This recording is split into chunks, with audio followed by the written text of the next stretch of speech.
"21st Precinct, Sergeant Klein. What's the matter with him? How do you know he's dead? From what? Where is this?"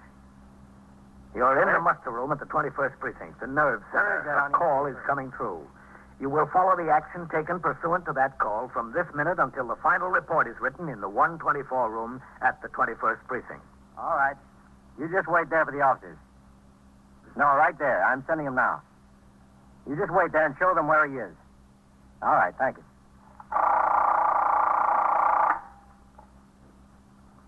21st Precinct. It's just lines on a map of the city of New York. Most of the 173,000 people wedged into the 9/10 of a square mile between Fifth Avenue and the East River wouldn't know if you asked them that they lived or worked in the 21st. Whether they know it or not, the security of their homes, their persons, and their property is the job of the men of the 21st Precinct. The 21st. 160 patrolmen, 11 sergeants, and 4 lieutenants, of whom I'm the boss. My name is Kennelly, Frank Kennelly. I'm captain in command of the 21st. I was working my 4 p.m. to 8 a.m. tour.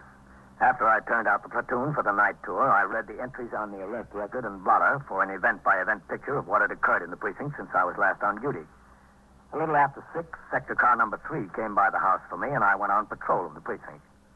When I returned to the station house, Lieutenant Gorman, the desk officer, told me things were quiet. I walked around the corner to a spaghetti house for my meal, which I finished at 8:40. Oh, hello, Captain. John, how are you? I didn't know you were in. If I did, I would have come over to the table. So hello. Oh, I was sitting in the back. 125 on 4 cents tax. Out of 2. Oh, I'll have a pack of spearmint. Well, that's 134. You been seeing many ball games, Captain? No, not this year. 35, 40, 50, and 2. Me neither. You know, I couldn't whip up any enthusiasm this season. I'm a Yankee fan. I'm a Yankee fan from way back. But 8, 10, 12, 14 games out in front, how can you get excited? Just the point where they're the whole league. Yeah, it's got to be close to be interesting. But at least the series might be interesting. Who do you pick?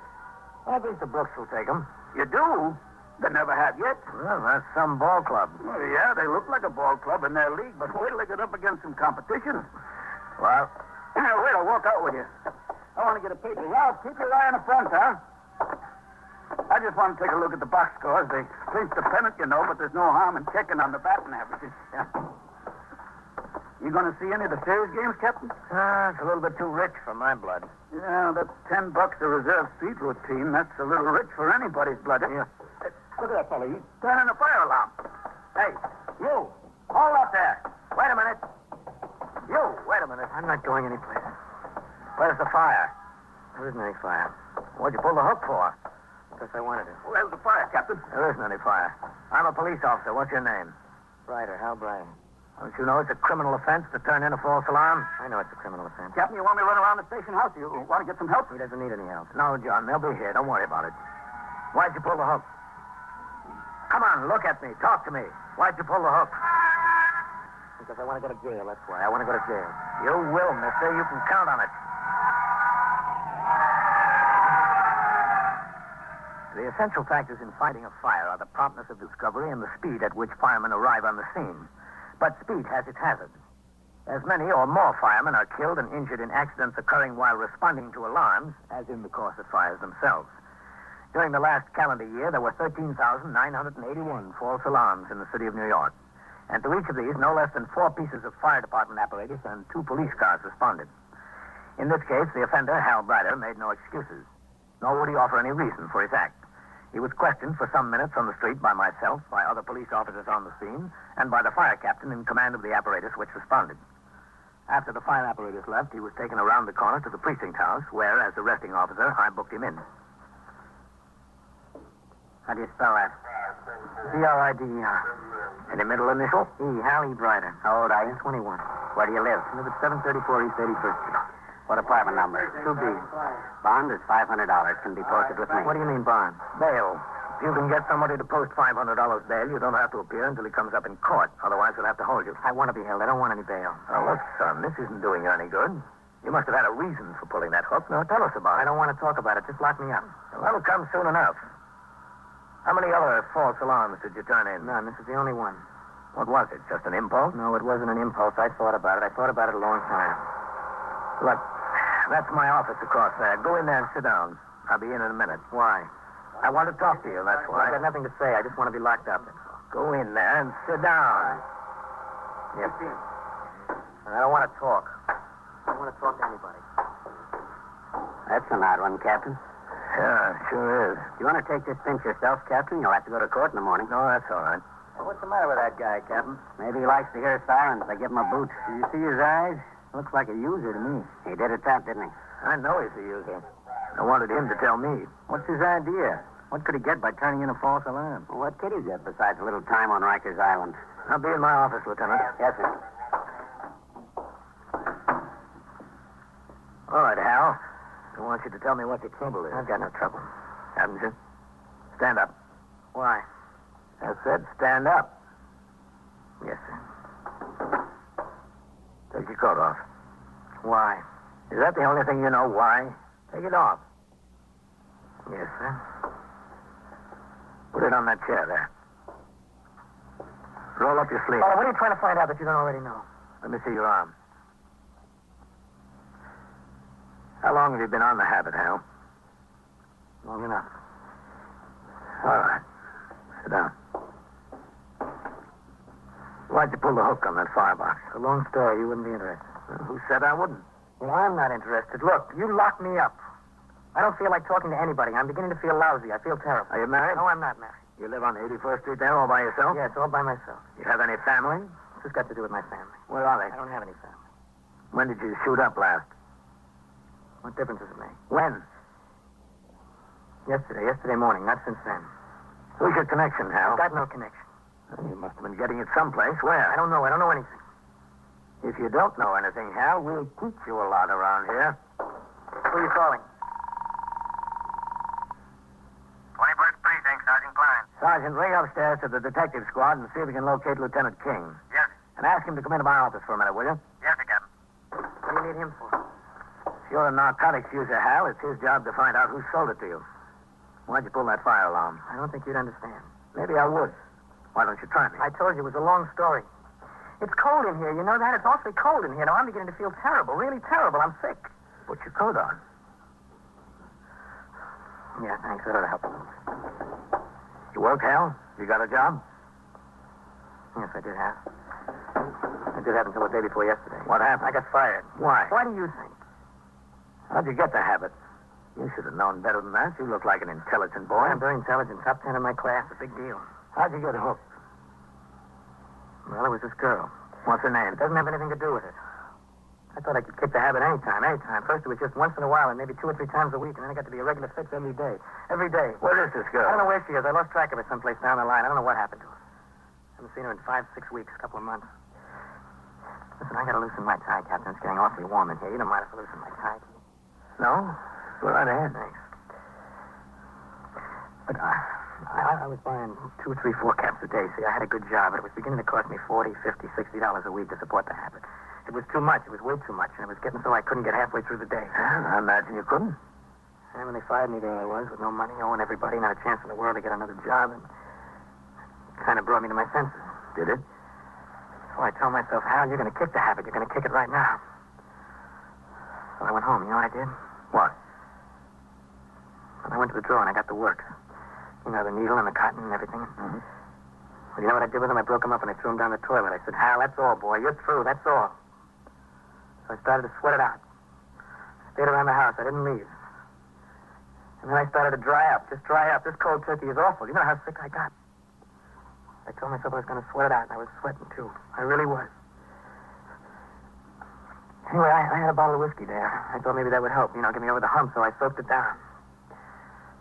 And I soaked it down. Anyway, I got stinking passed out drunk. I just passed. Listen, is there a window open, Captain? There's an awful draft in here somewhere. No window open. Well, I don't know. Maybe it's just my imagination. I guess I'm just getting sick again.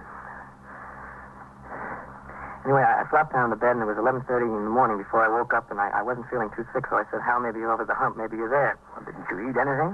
No, I wasn't hungry. I wasn't hungry at all. I just get into one chair and I moved to the next one and I take my shoes off and I put them back on, but I was going to sweat it out. I made up my mind I was going to sweat it out. But you didn't. No, I didn't. I shot up about 8:30 last night.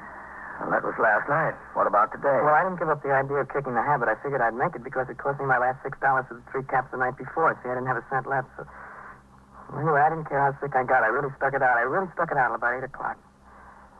And then I thought I'd better go out and get some air. See, that's what I needed, some air. So I went down the street and I started walking, and it was getting worse all the time. It was just worse and worse. And I walked by where my connection hangs out. I just walked by. See, I didn't even stop. You didn't have the money. Well, that's true, but I went right by him anyway. See, I was feeling terrible. It was real bad. And I walked down the street and I saw this car. And you know, it was in the back seat. There was a fur coat. And all kinds of things kept going through my head. Hal, get the coat, put it in soak, get money for a fix. Well, you know, I walked around the block 3 times past that car, and the last time I stopped, and I was just about to open the door, see, and I stopped, and I said, Hal, what's the matter with you? You know what you're doing? This is what you said wouldn't happen to you. You're not going to be a thief like everybody else on the habit, so I just walked some more, and I thought, Hal, if you're in jail, it's cold turkey, and there's no questions asked. So you pulled the hook on the fire alarm? Yeah, that's right, I pulled the hook. To get in jail? Yes, sir, to get in jail. Well, Hal, that's the only thing you were right about. Stairs together to wait arrival of detectives from the narcotics squad who would interrogate the boy in an attempt to learn his source of the drugs. At 9:30, a car came by the precinct house and took me down to 86th Street and York Avenue, where one of the candidates for mayor in the forthcoming election was speaking to a rally. The crowd was neither large nor disorderly. After the rally broke up, I resumed patrol of the precinct. At 11:30, I returned to the precinct house. As the sector car drove away, I walked up the worn front stoop into the muster room. 21st Precinct, Sergeant Klein. Hello, Captain. Sergeant? All right. 11. Yeah, watch it there, Captain. Huh? Ink sweat. The Mendicant squad just dumped 6 moochers in here. Were they picked up in this precinct? Yes, sir. Seems there was a migration from the Bowery. They came up in a lump. Oh, Captain, Yes? there's a young woman waiting for you. No? Where? She said she'd be right back. She asked if there was a phone here that she could use, and I told her there's no public phone in the precinct house. She'd have to go to the candy store down the block. Who is she? She's the sister of that boy who turned in the false alarm. Oh. How about him? What happened? He's back in the cells, Captain. A couple of men from the narcotics squad showed up and talked to him upstairs. Matt King came down with him. He said they're through with him to lock him up. And did she talk to her brother? Yes, sir, when the detectives brought him downstairs. She talked to him for a while in the back room. Then she said she'd like to wait for you. See if you can get me Lieutenant King on the phone, will you? Is he upstairs? Yes, Captain, I think so. Excuse me. Yes, sir. Step right up to bed. What can I do for you? I want you to send a policeman home with me, will you? Well, what's the trouble there? Well, I tell you, my landlady won't let me into my room. Why not? Well, she claims I'm 2 weeks behind on my rent. She said I'm locked out till I pay up. Well, are you 2 weeks behind? Well, it's not the point, is it? The point is, does she have a right to keep my clothes? That's not our job to get your clothes back, mister. That's between you and the landlady. Lieutenant King's on his way downstairs, Captain. Oh, Okay, well, can you thanks. send her? Oh, excuse me. Oh, that's all right. I didn't mean to interrupt you. No. Well, can't you send somebody over there so she'll be at least reasonable? I don't care about the room. I can get a million rooms that I want my thing. That's a civil action, mister. You'll have to get out a summons on her and let the magistrate work it out. Well, I owe her the rent, all right. That would count against me, wouldn't it? Oh, there's Lieutenant King, Captain. Okay, thanks. Well, the point is, I don't have a clean shirt to wear to work tomorrow. Matt, Hello, Captain. how did you and the narcotics squad make out with that boy? Well, I came uptown to talk to him. I had him in my office for nearly an hour. Not so good with him. No? No, sir, he wasn't carrying. Didn't have a thing on him. While they were talking to him, I sent Novak and Howard over to have a look in his room. They couldn't find the works or any junk over there. Well, he told me he disposed of the works. Yes, I know. He wouldn't open up to us about his connection. But from what he told you about where he was walking, right by his connection, he said. Yeah, that's right. And from where he saw the car and from where he pulled the fire hook, they've got a pretty good idea on just about the location his connection hangs out. They're checking around to see if they can spot him. Well, what about the boy, meanwhile? Well, there's no narcotics case against him, Captain. They felt the best thing to do was go ahead and charge him with a false alarm. Might get 6 months out of that. Couldn't do much better, even if they did have a case. Okay, Matt, thanks. I'm going out and get a sandwich. How about you, Captain? No, much obliged. I've got a whole folder of reports in there. Oh, that's his sister just came back in. Yeah, they told me she wants to talk to me. This is Rygate. This is Captain Kennelly. How do you do, Captain? How are you? I'll be back a little later, Captain. Okay, Matt. See you then. They said you wanted to talk to me, ma'am. That's right, if you have a minute. In my office. Yes, I suppose you know it's about Hal. Yes, I know. Mrs. Rygate? Yes, that's right. Mrs. Joan Rygate. Do you want to have a seat there? Yes, thanks. How did you find out about this? Well, I have a friend that lives in the same building as Hal, right across the hall, as a matter of fact. Mm-hmm. When the detectives came to look in his apartment before, my friend called me on the telephone. They told my friend that Hal was arrested. He was over here. Where do you live, Mrs. Rygate? In Hempstead. You know, Long Island. Mm-hmm. Well, my husband stayed with the children, and I took the car and drove on in. I don't know what I could do, but I came anyway. Did you know your brother was a narcotics addict? No, I didn't. Not until tonight. Didn't you know something was wrong? Well, not exactly. We haven't seen him all summer, not since the middle of June. He used to come out to the house every other week or so. He likes the kids. He just adores them. Well, I thought he was busy and didn't have time. You know how it is. How bad is it, Captain? You read about people getting cured. I was just wondering what he can do, what I can do. Well, anything can be done. It's up to him. Yes, I know. Well, we don't have much money. My husband has a small store out there. He's just getting started in business. We don't have too much, but anything I can do to help out, I'll be glad to. What about your parents? Where do they live? In Jersey. My father's dead. My mother remarried. She remarried a man with 3 young children. He couldn't go there. That would be impossible. I don't think she'd want him. I don't think she ever wanted him. Either of us. It's funny. She didn't want either of us, and now she's got 3 that aren't even her own. You were saying he could help himself. How can he do that? Well, the public health law dealing with narcotics states that an admitted narcotic addict can have himself committed and subjected to treatment. Oh, that would be good, but where would that be? In a hospital? That's right, in the city hospital. Oh, the hospital wouldn't be so bad. He's locked up back there now. He's never been in jail before in his life. Never. The sergeant out there told me that his bail is $500. For a $500 bail, he can get out. Well, what do you mean? You put up $500 or the city keeps the $500 or what? Well, it's just put up as surety that he'll appear for his trial. Oh. I never knew exactly what it meant. If he appears for the trial, the bond is released. But I don't think he wants to be released on bail. That's why he pulled the fire alarm, to get in jail. That's what he told me, too. He wanted to get in jail where he'd be away from it, but where he couldn't possibly get it. He said he didn't care what happened to him. He cared how sick he got. Well, what did you want with me, Mrs. Rygate? I just wanted to find out what I could do. I just want to know what's best. Best for Hal. I think the best thing would be if he'd subject himself to treatment and help the detectives with what they want to know. Oh, no, he wouldn't do that. I know he wouldn't.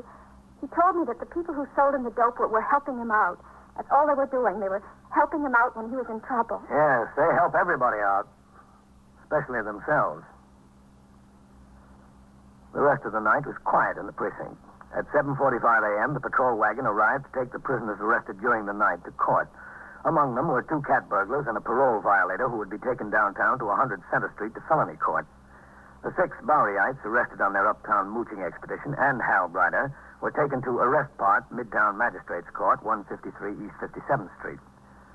At 8 a.m., I turned out the platoon, signed the blotter, and left the precinct. I had breakfast, called Ellen. Told her I had to go to court and would be home late. I window shopped on 5th Avenue, then on 57th Street till 5 minutes to 10 when I walked into the courtroom.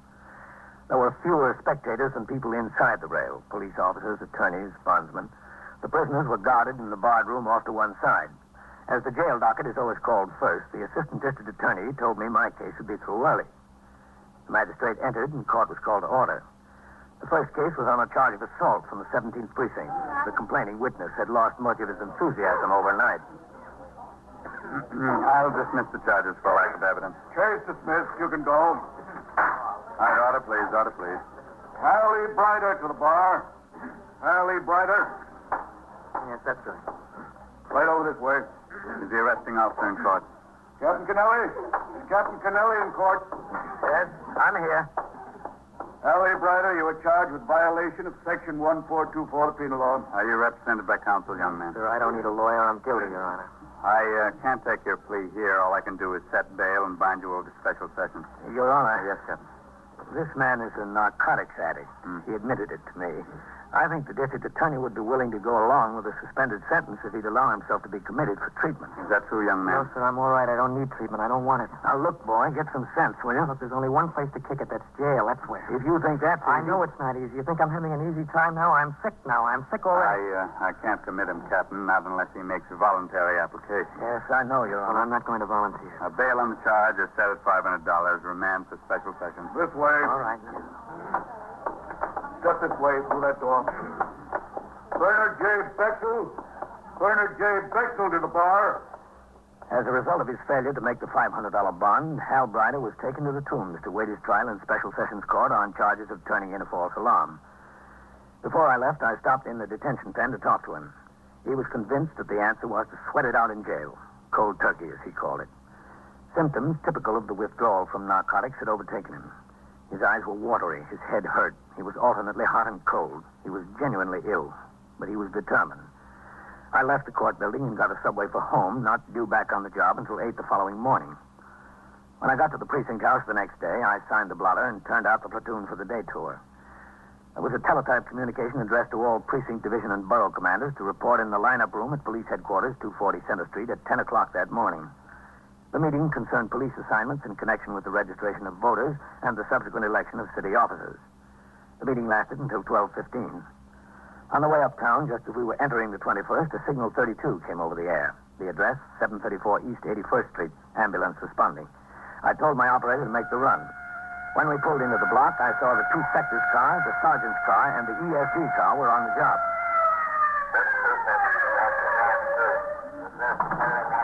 All right, let's keep the sidewalk clear, Farrell. Have these people move on. All right, police officer. Coming through there. Police officer. All right, let me through there.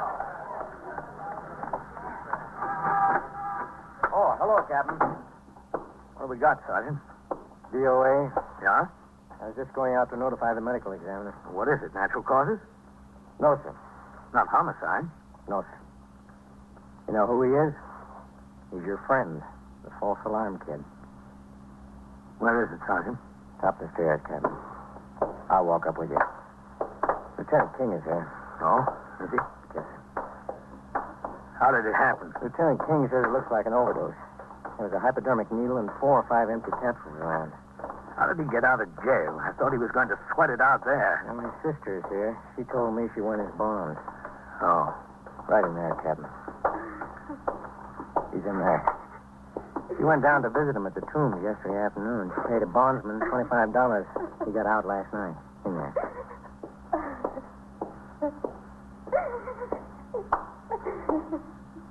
Hello, Matt. Captain. What's it look like, Matt? An overdose? Yes, sir. It's pretty obvious. He wanted to make up for a little lost time. He's lost plenty of time now, hasn't he? He sure has. Did you find him, Matt? No, sir, but I was on my way over here. We got his connection during the night. I called down to the Tombs. They told me the boy was released on bail. So I was on my way over to see if he'd help us make a stronger case against this shover. How was he found? His sister came to see him. She promised she would at noon. She knocked on the door. There wasn't any answer. She got the super to open up. This is what they found. He wanted to kick the habit. Seems like the habit kicked him. All right, I'll go talk to her. You better notify the ME, Sergeant. Yes.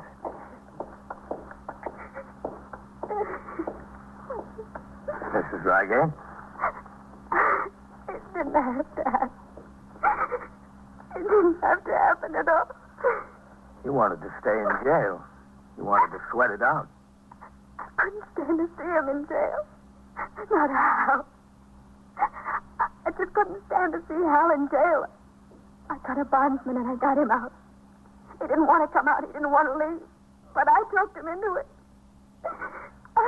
My fault. Oh, my fault. I know it. But if you got him out, why did you leave him alone last night? He said he'd be all right. And I have my children and my husband. He said he'd be fine. He told me he was going to kick the habit. He said he'd never touch this stuff again. He won't. He's kicked the habit. He's kicked it for good.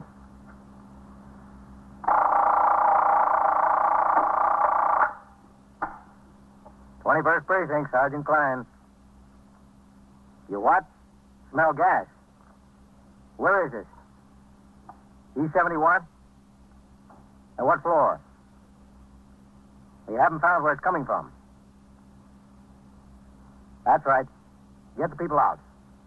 See if you can locate where it's coming from. And so it goes, around the clock, through the week, every day, every year. A police precinct in the city of New York is a flesh and blood merry-go-round. Anyone can catch the brass ring, or the brass ring can catch anyone. 21st Precinct, a factual account of the way the police work in the world's largest city, is presented with the official cooperation of the Patrolmen's Benevolent Association, an organization of more than 20,000 members of the Police Department, City of New York. Everett Sloan in the role of Captain Kennelly, Ken Lynch as Lieutenant King. Featured in tonight's cast were Robert Reddick, Lawson Zerby, Jack Orison, Bill Smith, Raymond Edward Johnson, and Madeline Sherwood. Written and directed by Stanley Niss, produced for CBS Radio by John Ives. Gaylord Avery speaking.